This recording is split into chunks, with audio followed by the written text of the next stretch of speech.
My name is Elise Beckles, and everyone has a story. I believe that evolving takes place when we tell these stories. I felt a heart tug to position myself as a growth conduit, both of myself and of others. We evolve by telling our stories, which hopefully encourages others around us to do the same. Join me as we evolve. One of my favorite conversations to have lately is understanding how people were raised and what memories they've brought along with them. It helps me to understand who they are, and watching them reflect and connect how that makes who they've become is fascinating. On this episode, Antonia shares about her upbringing and how that's allowed her to contribute and give back to her community in the way that she does. The blessing isn't always about having an abundance of everything, but rather she teaches us that the blessing is having something to give back.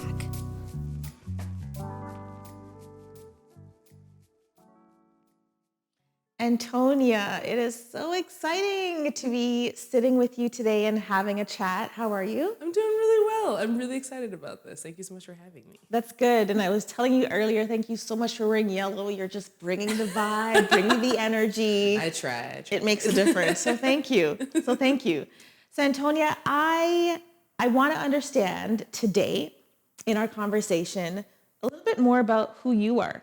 Okay. For me, a great convo starter is always around someone's upbringing, someone's family, understanding, how different elements of that make you who you are today. So one thing I do know about you, and not all the way know, but know, is that your dad's a pastor. Yeah, he's been a pastor my entire life. All right. And you in our world, we call that a PK, a pastor's kid.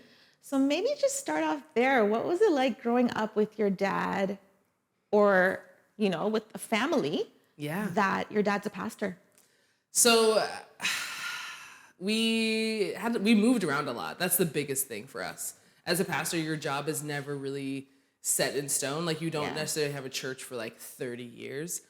They could pick you up and move you 2 years into maybe a 4-year contract of sorts. Yeah. So we got used to just being like, oh, next church, let's go. Like, what do we got to do now? Like, get to know a whole new group of people, a whole new way of life, maybe even a different province. We lived in the States for a little bit, so moving to Canada was culture shock. Yeah. And then we were only here for a couple of years and then bounced to the other side of Canada, came back this side. And so having to ebb and flow with the cultures of churches we were going to and places that we were in, because my dad went from pastoring churches to then being a professor at a university and then chair of that department and then back to doing pastoring and other things like that. So you kind of just figure it out. There's obviously a lot of stigmas around pastors' kids and they're bad and they're this and they kind of get whatever they want and the pastors' kids are kind of held to this standard that other children have to attain, which was very annoying as a child. Yeah. Because you just want to be a kid. You want to be regular. You want to fit in with your friends. You don't want anyone looking at you being like, well, Antonia's dad is a pastor, and if you do that around Antonia, I'm I'm not a snitch. I'm not gonna go and ruin our fun for the sake of other people in the church thinking that their kids have to fall in line with whatever we're doing. And luckily, my parents were very much, I don't want to say anti-pastor's kid rhetoric. They were very much you're our children. We'll discipline you how we need to discipline you, but you're kids. Go be kids. Yeah. And we're not going to put any unnecessary sort of pressure on you that we would if we weren't a pastor's family. So growing up in PK for us wasn't as difficult as other friends that I know. And you hear a lot about rebellion and, the pastor's kid is off doing wild stuff and, can't trust so-and-so. Oh my goodness, what a terrible example. We weren't. But then also, if we happened to rebel in any sort of sense, my parents were gonna lay down the law and be everyone's watching. They were you're a kid. Yeah. There's a lot of weird pressure on you for whatever reason. You're gonna act out. So all in all, it wasn't horrible. That's great. Yeah. And I think for you, having your mom as a solid woman figure, you shared that was encouraging for you. I know you have 2 older sisters. Yes. And a twin brother. Yes. So I want to explore a little bit so you have this great upbringing, what it sounds like. Yeah, it's pretty decent. I mean, having to move, of course, had challenges with new friends and maybe like adapting to a new environment. Yeah. And now you're living in Toronto, standing on your own 2 feet, a full woman, right? Trying. A full woman. So help me understand, what was your transition into womanhood like, even if you want to reflect on having that strong mother figure or that more outside the box mom? Yeah. How did that influence you? And what was your entrance, or what has your entrance into womanhood looked and felt like?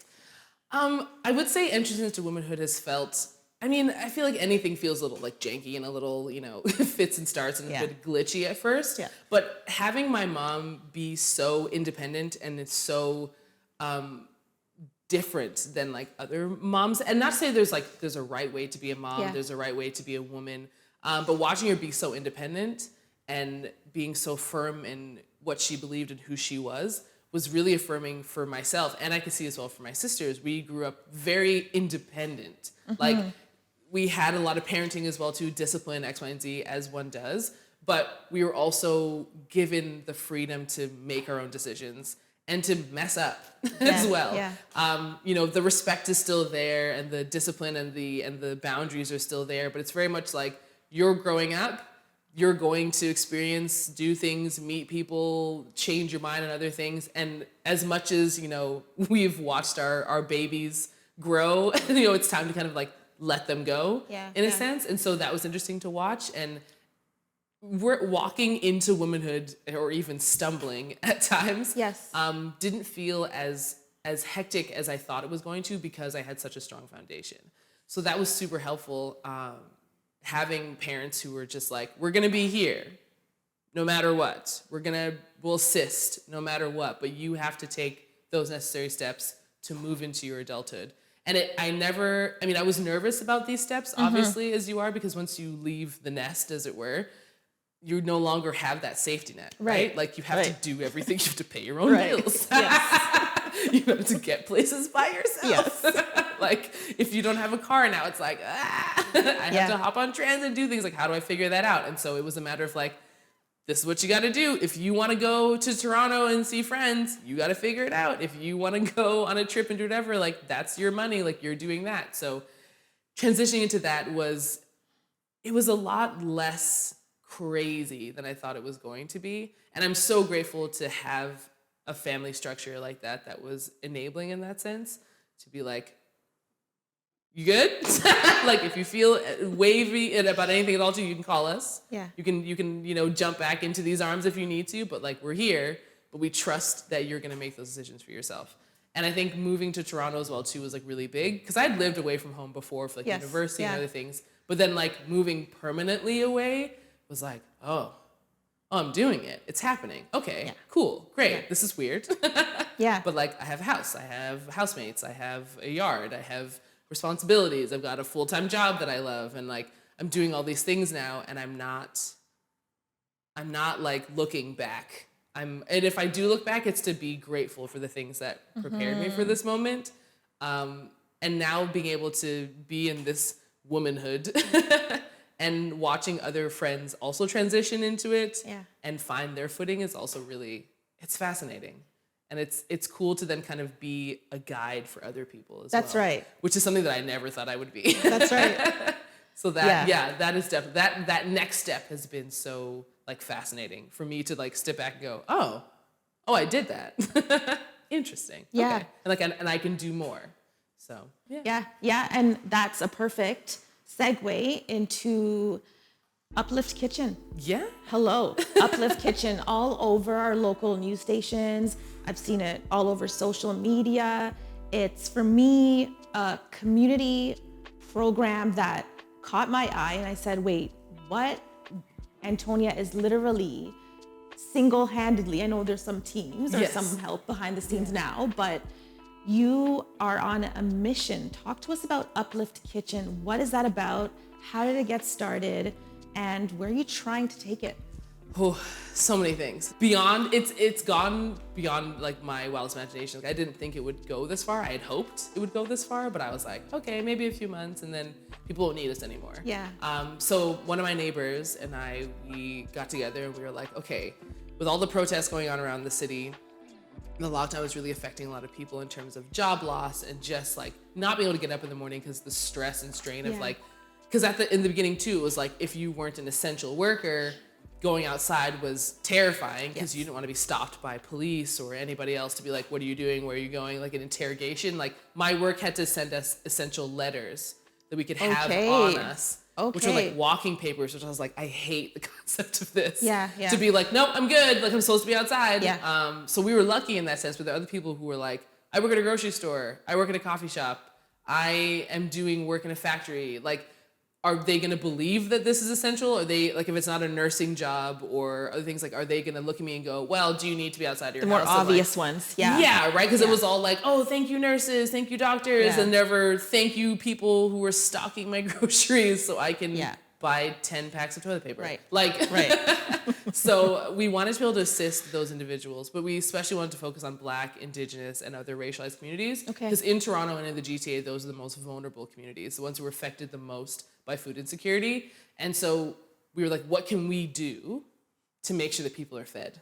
And so we sat down and we went, okay, we can gather some money, make some meals, find some people who need things, send the food to them somehow. We'll figure it out. I made our Instagram page, a bank account, and my friend of mine set up like a starter like website for us. All in like one weekend. That same weekend, we pulled in like $5,000 from donations. We're like, who are these people? How did you find out about us? And why do you trust that we're doing, like, you don't know us. Exactly. But they were like, sounds good, here's money. And I was like, what? So we had the money, we had the idea. We started setting up volunteers and stuff, but we didn't have any families yet. So we were just like, okay, this has been do we start sending people back their money now? Because like, we don't have anyone who's like signed up to get anything. And then we slowly started to get some people in to say, hey, my neighbor hasn't been doing well. She can't go shopping. Could she be added to your list? Done. Hey, there's a family who lives up the road from me. Awesome. Hey, my cousin's also got it. And so we started to get volunteer drivers, volunteer like bakers and cooks as well. My co-founder, Emily, was like, she's a chef. So she'd be cooking out of her kitchen. And so we were making things and we started like a delivery schedule. Okay, cool. We're going to do this on Fridays. Like we got everything going. So we went from like 4 families to about 20, and we had a little bit of a lull there, and then it just jumped. People went, oh, Uplift Kitchen. Oh, that sounds great. Let me tell these people about it. Let me tell these people about it. And we just started to get hit after hit after hit after hit. All these different news stations were reaching out to us. Like CBC was in my backyard, and I was like, I don't know what to do with myself. Like CTV, Toronto Star, Blog TO was the first person to reach out to us, and I was like, it's like low, like celebrities sort of say, so like Blog TO, like I look at this stuff all the time. Like I'm always checking Blog TO to see what's happening in the city. Like that's our local news. Plug. Like that's the plug. Exactly. Like they're the ones to tell me the brunch spots, like places to go. And you want to interview us. You want to hang out with us and just talk about what we're doing. And I was like, okay. So then when people started to see more and more of those type of interviews, they're like, oh, this is someone we can trust, because there were instances of other organizations popping up in the city that would turn out to be scams. And that was super unfortunate, because I'm like, there are people who really, really need these services who were taken advantage of. Like either, I don't know if they had to pay into it or something, and they were just like, never saw that money again, never heard from these people again, nothing. So we had to really build trust with individuals. And like, I started to then do a lot more on social media and show my face, be like, hi, real people here doing real things. Like, this is what we're doing for packaging. This, like, keeping like people updated, like what we were doing, hands-on experience, so that they were like, okay, great. It's not just someone going, thanks for your money, and then like funneling it towards something else. So Uplift Kitchen has gone from doing cooked meals, produce. I have friends who then want to eventually volunteer their services for other things. So people want to be able to offer tutoring if their families need tutoring, which was so exciting for me, because I 5 years ago was like, I want to start my own nonprofit. I don't know what I want to do yet exactly, but I know I want to service like racialized communities, so especially like Black mothers and children, X, Y, and Z. And I knew that I wanted to have something that would service them more than just like a place to stay or food. So then having people go, hey, would it be cool if we like maybe thought about doing this or doing that? And I'm like, oh, it's all coming together. Yeah. Like, that's so exciting. Like, what else can we do with this? So we had to take a few breaks here and there because COVID and numbers in Toronto are insane, and like all the shutdowns were happening, and we're like, okay, we can't use these spaces anymore, because we had moved into other spaces to utilize their areas. As we grew, we couldn't work out of our houses anymore. Like, it was just too much. Like, we couldn't store anything. Wow. Like, we were like, okay, like, where do we go? So there was a spot in Scarborough that offered us space to use their fridges for a bit. So that was really nice. Then when we couldn't use them anymore, we then moved to my workplace, which is in the West End. We started to get in like clothing donations for the winter time and school donations, like supplies and stuff. So we did all these different drives to ensure that people were getting everything they needed: diapers, formula, clothing, pens and pencils and markers, anything, non-perishable items. And people really soaked that up. They're like, I got things. I've got cans of SpaghettiOs or like other things they can give you. Like, where can we drop it off? Like, I don't want to give all my clothes to Value Village. Like, can we give our stuff to you? And I'm like, excellent. Yeah, we'll totally do that. And watching it just like snowball has been phenomenal. And hearing the stories from our families who are just like, thank you. Like, many times we've gotten messages from people saying, I literally had like $10 to my name and didn't know what I was going to feed myself and my like 3 children. And I heard about you guys, and now we have groceries for like the next 2 weeks. And I'm like, and again, like, you set out to do these things because you see the need and you want to help people, and other people catch wind of it as well too and want to give you recognition for it. And you're like, okay, cool, that's fine, cool. Like, what else do we need? Who else can we help? But it always helps to have situations like this, even, and other interviews that we've done, to be like, how can we help? Who can we put in your corner? Like, what other people can like assist you? And that has been phenomenal. Like, restaurants have reached out to us and like be like, can we donate like 15 meals like every week to you guys? You can give to your families. I'm like, yes, please. Like, hey, my friend has a farm and they are getting rid of all their vegetables and everything. Like, can they give stuff to you? Yes. That's so great. Like, that's so great. Thank you. So like, watching the community come together, that's been the biggest thing for me, is just watching people go, okay, I didn't know if I could be of assistance or if the little that I had would go a long way. And that's the biggest thing, is telling people, like, it doesn't matter if you have like 10 oranges or like 30 bushels of apples. Like, whatever you have to give is going to benefit somebody else. And I think that has been great for people to hear, so that they take that stress off of themselves. Absolutely. So they're not like, oh, but I only have like a pair of jeans to donate. I'm like, yeah, great. Add it to the other pair of jeans that are here. Like, we can take we them. can use like, it. Yeah. That's not a problem. But yeah, Uplift Kitchen it's been a blessing for me. Sure. Because I was ready to just kind of coast through this, and just take care of myself, really and truly. But I knew I wanted to just do something bigger than me during this time, because I had the time, I had the energy, I had the resources. So why not? And not only has it been a blessing to the people who help, but it's been such a blessing to me. And seeing how far I can push my skill sets and like really get out of my comfort zone. So, oh man, I'm excited to see what's next, honestly. Like, we already, so am I. Like, so am I. There's so much happening. Like, there's a volunteer that wants to help us make an app.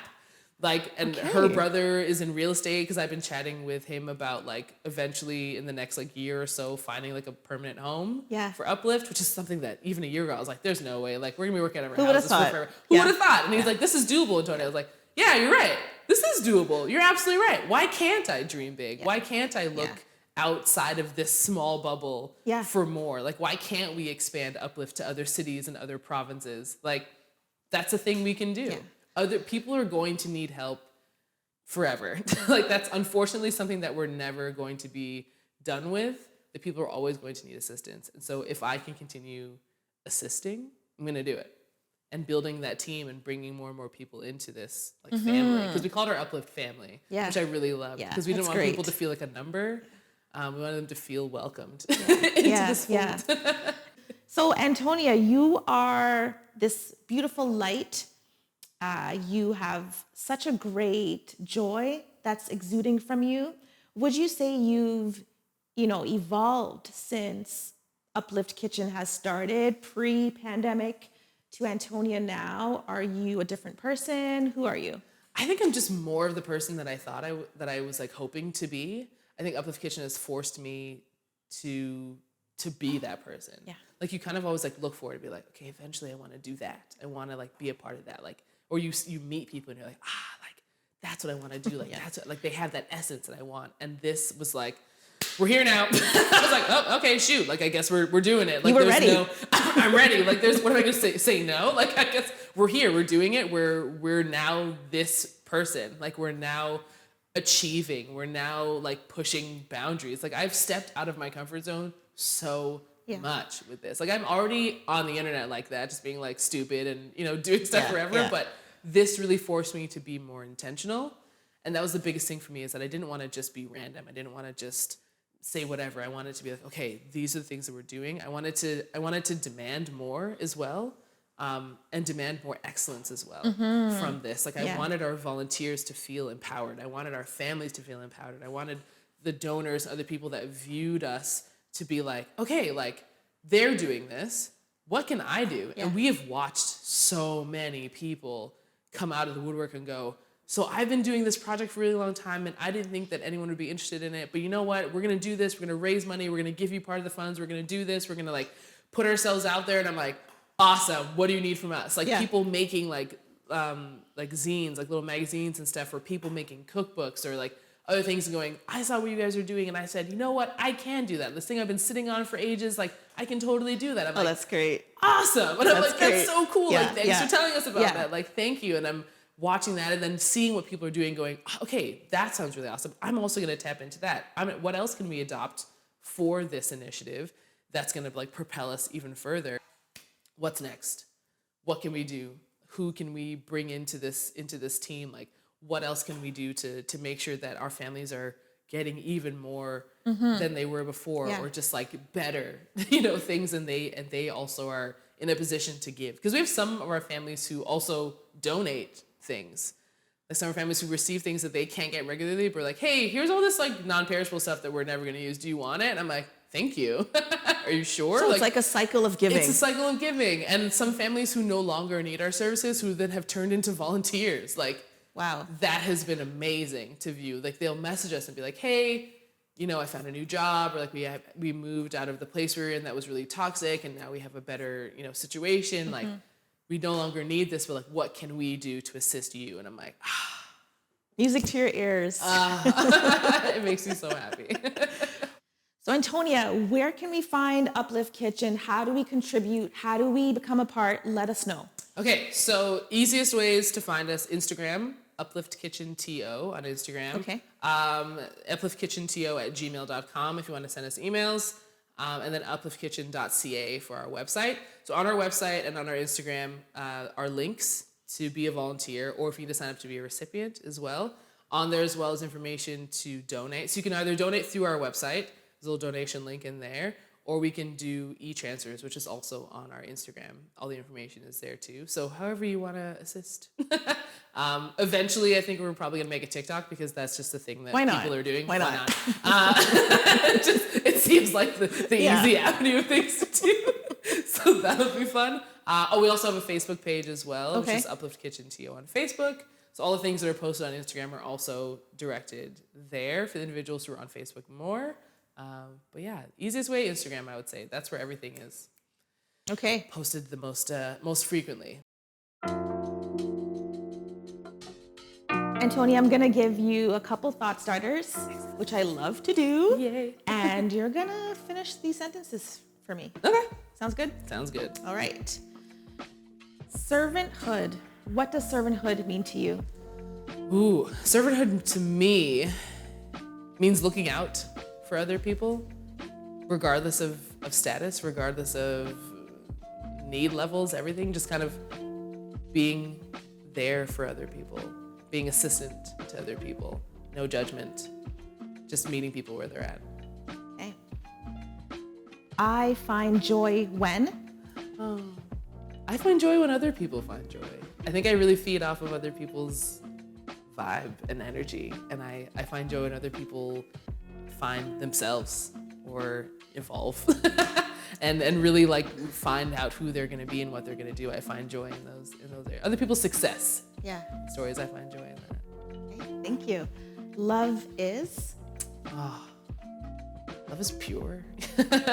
Love is the minimum and the maximum and the medium. Like love is progression. Love is warm. Yeah, it's everything. It's number one to me. And finally, I am most grateful for? I'm most grateful. I'm most grateful for the people who have like helped me grow, and the people who have stuck by me even in the moments of terrible like setbacks. I'm grateful for the people who know me and the people who push me and that are honest with me. Yeah, that's what I'm grateful for. Well, that's amazing, Antonia. Thank you for sharing your story and letting us get a little more insight into who you are. And you are doing, I'm going to call it divine work through Uplift Kitchen. So we are so grateful that you could have joined us today. Thank you so much. Community. It's that one thing we all long for. Being in community and growing into one becomes really useful for us establishing our place on this planet. Pride can sometimes prevent us from doing a lot of things. It even prohibits people from asking for help during vulnerable and insecure moments. Sometimes those living those experiences feel safest getting the help from a member of their own community. We salute Antonia and the Uplift Kitchen team for responding to the needs that they saw in their own surroundings and for helping to bridge a gap for unaddressed needs. Antonia has become more the person she was hoping to be. I wish that for all of us.